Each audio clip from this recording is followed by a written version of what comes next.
Good evening and welcome to Tonight Undaunted, bringing into the news and church stories. I am Oyi Okbala. Let's begin.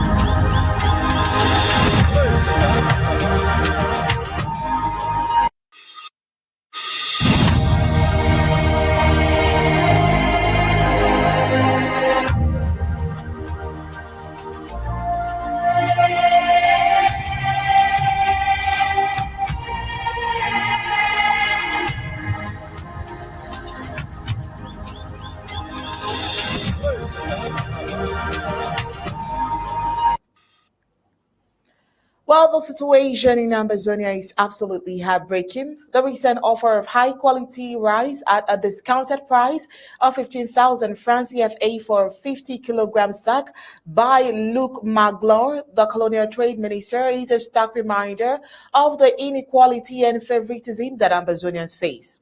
The fact that this offer is only available to CPDM militants in the Mefo and Afamba regions of La République du Cameroon is a clear indication of the discriminatory practices that are rampant in the country.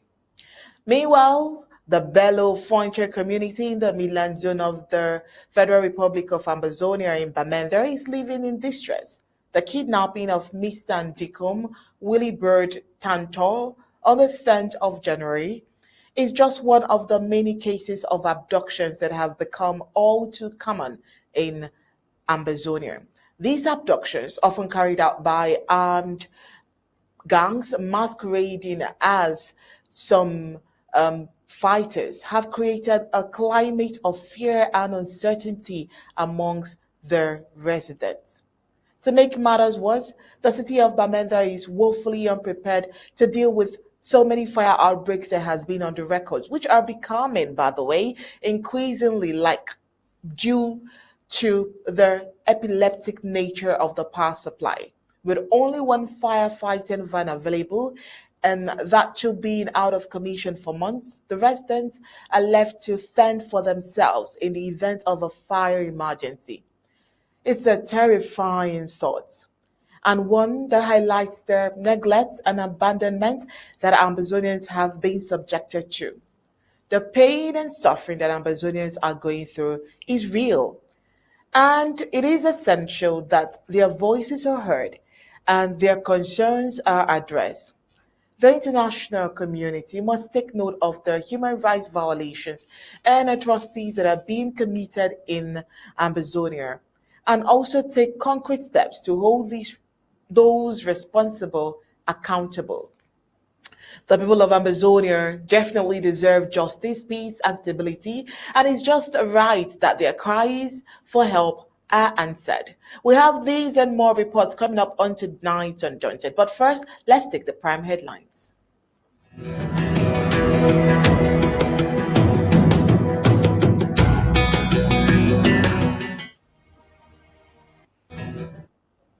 Well, on Tonight Undaunted, let's start with the abuse of power. Colonial Ministry of Commerce discounted rice for CPDM militants, which is a blatant discrimination against Ambazonians. In Foncha, Bamenda, another kidnap case has been recorded. Tonight on Undaunted, we'll take a review 100 days plus for the Colonial Idabato deal in captivity. Meanwhile, Acquire is becoming a beacon of Ambazonians' resilience with so many activities not going on there. On the African scene, Burkina Faso's leader steals the show at the Bahamas inauguration, sparking debate and controversy over heavily armed presence. Meanwhile, Canada reiterates independence. Trade deal dismisses notion of becoming 51st U.S. state. Now let's get the news in full briefings.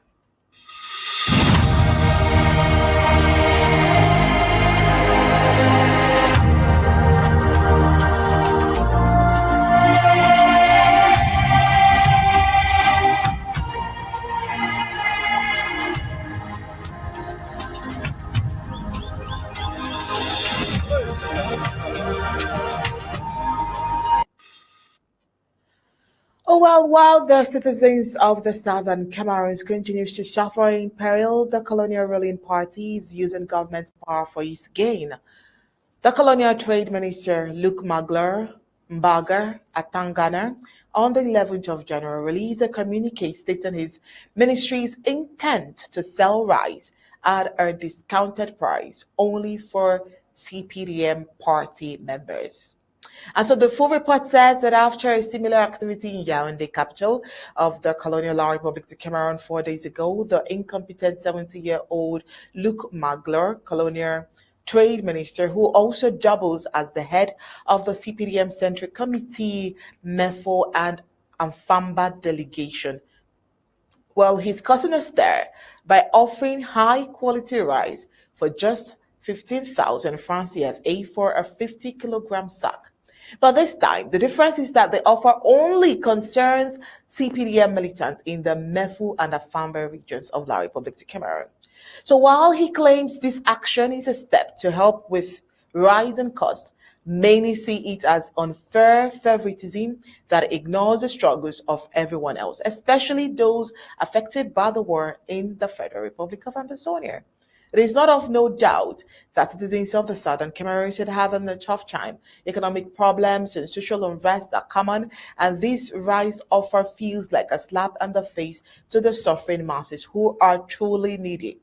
One resident put it simply as, what about those who aren't part of the CPDM? The question reflects the frustration of many who feels left out by the colonial government that seems to care more about party loyalty than helping everyone. So how would those who do not believe in parties survive? Well, the minister's push for CPDM colonial leaders to spread the word makes it clear that this initiative is more about politics, more about election than actually helping people. As their order deadline approaches, many are left wondering how fair this is to give special treatment to only party members while others struggle. Meanwhile, critics have qualified this abusive move of power by the 20-year serving colonial trade minister as a show of shame, suspecting a subtle campaign ahead of the upcoming presidential election. But Ambazonians already know their stand when it comes to this election because, as it is, insecurity is on the rise, but this time in Foncha Bamenda, another kidnap case has been recorded. The Bello Foncha community in the Midlands zone of Bamenda is in distress. This record dates down to the 10th of January. A certain Mr. Ndikom Woolly-Bird Tanto was kidnapped while stepping out of his car. This alarming trend of abductions, often carried out by armed robbers masquerading as Ambazonian fighters, continues to threaten the safety of residents in the several zones of Ambazonian territory. But Ambazonians already know the way the real ASA fighters, the way they operate. And so those armed men are definitely not ASA. On the evening of the 10th of January, Mr. Ndikom Willibord Tantra was forcibly taken from his car right outside his home in Belo Foncha, Bamenda, which is a chief town in the Midland zone of Ambazonia. Well, eyewitnesses described it as a chaotic scene as armed individuals attacked him and quickly fled on a motorcycle. This incident has left his family, his wife, and children deeply worried about his safety. They are deeply hoping for his immediate release and are calling on anyone with information to come forward. According to a report, I can tell you that we are yet to get information on who exactly is responsible for this kidnap and why. Meanwhile, the community is being urged to remain watchful and to report any leads that could assist in locating Mr. Tantor as the cling to hope for his safe return. But while we are still wondering why that is happening, the DO of Idabato is still nowhere to be found, and the record has dated down to 100 days in captivity at the moment. A time ago, there was an alleged report of his death, but obviously, he's still alive. While the Colonial Divisional Officer for Idabato, Iwane Roland, an Ambazonia who dedicated his life to the service of an octogenarian Paul Biya clocks 100 days and counting in the hands of his abductors. Abandoned by the same colonial regime, he placed his life on the line for. On the 8th of January 2025, made it exactly 100 days since the Colonial Divisional Officer D of Idabato local government area in Indian County of the Atlantic Zone of the Federal Republic of Ambazonia was kidnapped. The colonial administrator was whisked to the unknown last October 2024 by heavily armed men. The silence of the colonial authorities 3 months after the kidnap of the colonial DO has left many worried about the attitude of the colonial regime towards Ambazonians. There have been growing fears that the colonial DO and their council staff at Tango Ishmael, kidnapped alongside him, might have already been murdered by the abductors. Such fears are fueled by the demands and optimum made by the abductors of the colonial administrator. Remember in November 2024, a viral social media video showed the colonial DU in captivity. He was being suspended from a hanging stick with both legs and hands tied and another person lying on the floor motionless. The colonial DU was captured in the viral video crying and begging for help from all persons of goodwill and colonial state authorities. The abductors were overheard in the same video threatening to kill him if their demands were not made. Remember that $100,000 non negotiable or his life and some other ridiculous things were asked. Well, I don't want to have any excuses, no complaints, Mr. Man. You don't want to die, get my money. Now, these were the words of the leaders of the kidnappers as he threatened Mr. Iwane.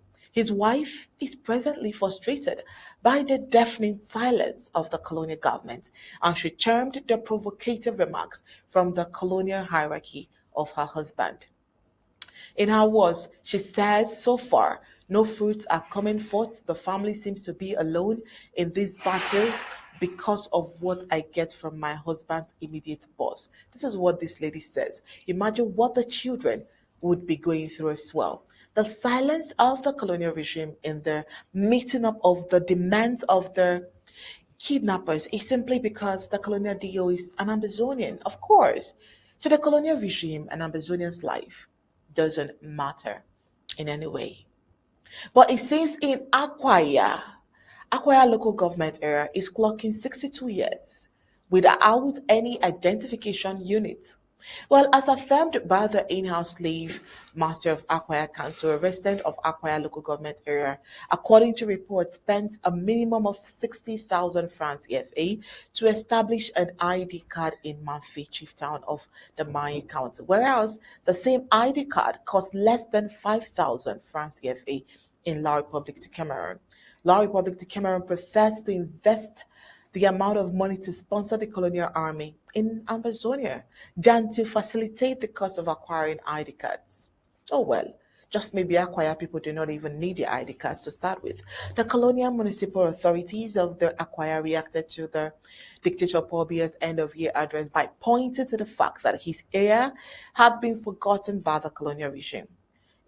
Martin Equali said an identification unit will also address the challenges of people of his municipality who are continuously being extorted. He said he had to travel for several days to establish a colonial national identity card in faraway Manfi town. He reiterated that there is the need for urgent action to set up a colonial identification post in the municipality, which appears cut off from every reality in the Cameroons. Without a national identity card, the mayor said most people cannot enroll on the electoral register. But who says Acquire people want to register in the electoral register? Oh well, he revealed that since its creation in 1963, Akwaya local government area has been waiting for the facility for 62 years. The situation, the Colonial Municipality Authority regretted, has become a burden to residents who spend huge sums of money to travel to Manfi to get the documents established. The sad reality is that it takes 60,000 francs CFA to establish a colonial ID card. The colonial mayor disclosed that residents of Acquire local government area spend a minimum of 60,000 francs CFA to establish an ID card in Manfi. According to him, he says, for an acquire person to acquire an identity card, it is a project he or she has to trek to Manfi, where the current center is. It will mean covering a distance of 150 kilometers, he said. And by the way, you will realize that there are no roads, and so the transport system is in a deteriorated mode. Well, the cost, he explained, includes transportation. He noted that the only accessible road to Manfi at the moment is through going through neighboring Nigeria. So you can imagine the stress, you can imagine the pain. He also decried that residents of Akwa are forced to pay bribes at different immigration points in neighboring Nigeria when traveling to Manfi to get the documents established. So you see, for you to get to another local government area, you have to go through another country. How terrible, how sad. Even after battling to get to Manfi, the mayor said his people are faced with the reality of proving that they are Cameroonians. When Akwaya inhabitants get to Manfi, they are mistaken for Nigerians because of their assets, which gives them away. Well, of course, you know that when you look at the map, there is a relationship where the villages like Boki share boundaries with Nigerian states like Cross River, Benue, and Taraba. Well, this implies basically that even after spending a huge amount of money, it is not still certain that they will succeed in having the colonial document. It's also stated that they go through hassles because they go through a lot of record and clear identification.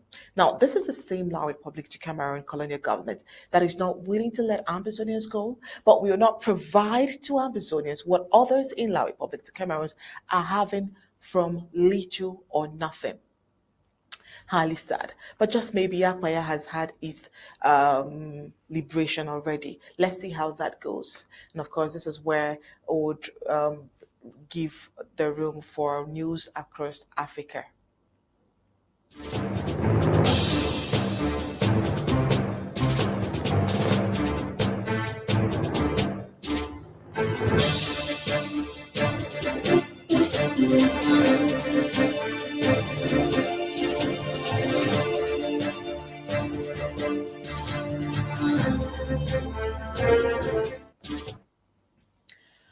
The recapture of Wad Madani by the Sudanese army is a significant development in the ongoing conflict between the Sudanese Armed Forces, the ASAF, and the Rapid Support Forces, RSF.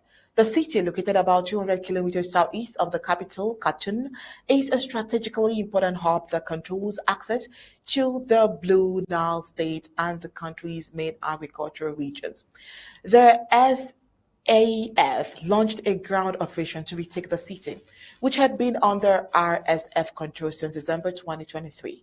The operation was reportedly supported by airstrikes and artillery bombardments, which helped to weaken the RSF's defenses. After several days of intense fighting, the SAF was able to breach the city's defenses and secure key installations, including the airport, the port, and the city's main stress. The recapture of Wad Madani is a major blow to the RSF, which has been trying to expand its control over the country. The RSF, a paramilitary group led by Mohammed Haddam Dagalo, has been accused of human rights abuses and has been involved in clashes with the SAF and other armed groups in the country. The Sudanese government has welcomed the recapture of Wad Madani, with the foreign ministry describing it as an important victory that marks the beginning of the end of the nightmare that has been burdening the Sudanese people for nearly 2 years. The government has also called on the RSF to surrender and engage in peace talks. The conflict between the SAF and the RSF has had a devastating impact on the country, with at least 29,683 lives lost and nearly 15 million people displaced. The fighting has also disrupted the country's economy, with many businesses and factories forced to close due to the instability. The international community has been calling for an end to the violence and for the parties to engage in peace talks. The United Nations has deployed a peacekeeping mission to the country, which has been working to facilitate a ceasefire and promote dialogue between the parties. The recapture of Wad Madani is a significant step towards stabilizing the country and promoting peace. However, much work remains to be done to address the underlying issues that have driven the conflict, including the need for political reform, economic development, and social justice. In the short term, The SAF will need to work to secure the city and surrounding areas and to provide humanitarian assistance to the affected population. The government will also need to engage in dialogue with the RSF and other armed groups to find a lasting solution to the conflict. The people of Sudan are hoping that the recapture of Wad Madani will mark the beginning of a new era of peace and stability in the country after nearly 2 years of conflict. They are eager to see an end to the violence and a return to normal life. As the situation continues to evolve, the international community will be watching closely to see how the parties respond to the recapture of Wad Madani. The United States and nations and other international organizations will need to continue to provide support to peace process and to work with the parties to find a lasting solution to the conflict. At the end, the recapture of Wad Madani seems to be a significant step towards peace, but it is only the beginning as we sense so. Much work remains to be done to address the underlying issues that had driven the conflict and to promote a lasting and sustainable peace in Sudan. And of course, away from Sudan, coming up next is news across the globe.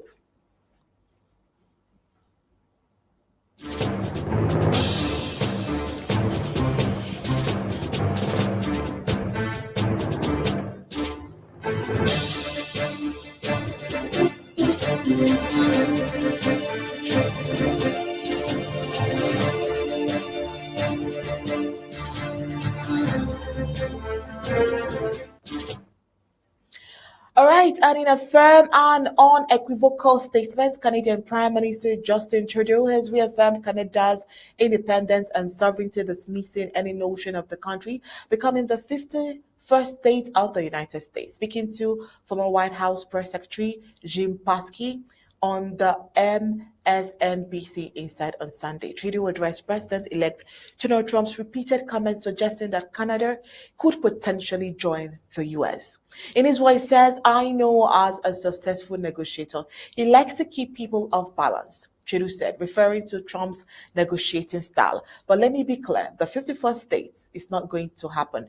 Trudeau's statement was met with relief and support from Canadians who have long valued their country's independence and unique cultural identity.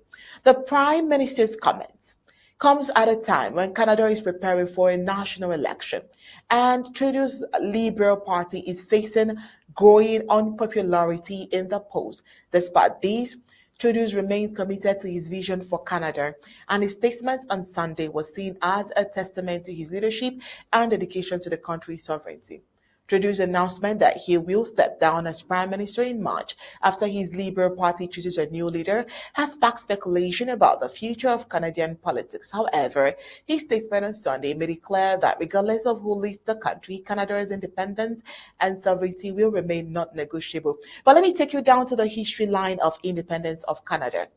Canada has a long and proud history of independence, dating back to its founding as a British colony in the 18th century. Over the years, the country has developed a unique cultural identity shaped by its indigenous people, French and British heritage, and immigrant communities. Canada's independence was formally recognized in 1867 with the passage of the British North Americas Act, which established the country as a self-governing dominion of Great Britain. Since then, Canada has continued to evolve and grow, becoming a modern, diverse, and prosperous nation. The country has maintained a strong relationship with the U.S., its largest trading partner, while also pursuing its own independent foreign policy and diplomatic initiatives. How has the reactions from the Canadians been? Canadians from across the country have welcomed Trudeau's statement, expressing relief and pride in their country's independence. As a Canadian, someone said, "I'm proud of our unique culture and history." Now, this is from a Toronto resident. Says, "We are not just an extension of the US, we are on our own country with our own values and tradition." In Vancouver, Canadian citizen and business owner Mark Chen echoed Lee's statement, saying Canada has always been a beacon of diversity and inclusivity. And I believe that it's what sets us apart from our neighbors to the south. He said, I'm glad to see our Prime Minister standing up for our independence. How strong can he stand? We all know the pressure that Trump poses. Can he stand strong enough? Well, let's see how that goes because the international community is also reacting. So Trudeau's statement has also garnered attention from international leaders and diplomats who have welcomed Canada's statement to its independence. Canada is a valued partner and friend to the US, and we respect its sovereignty and independence, said a spokesperson from the US State Department. All of these, well, people would have to say, what does Trump have to say? We wait till the 20th. Meanwhile, in a statement, the European Union hired representatives for foreign affairs and security policy. Joseph Borrell expressed support for Canada's independence, saying the EU values its relationship with Canada and recognizes its unique cultural and historic identity. It says we look forward to continuing our cooperation and friendship with Canada as an independent and sovereign nation. As Canada looks to the future, its commitment to independence and sovereignty remains what we can tag as unwavering. With Trudeau's statement, the country has reaffirmed its value and principles and has sent a clear message to the world and probably to Trump, saying Canada is and will remain a proud and independent nation. Well, this is where we draw the curtains on tonight and Dungeon. But before we go, let's take a look at the recap.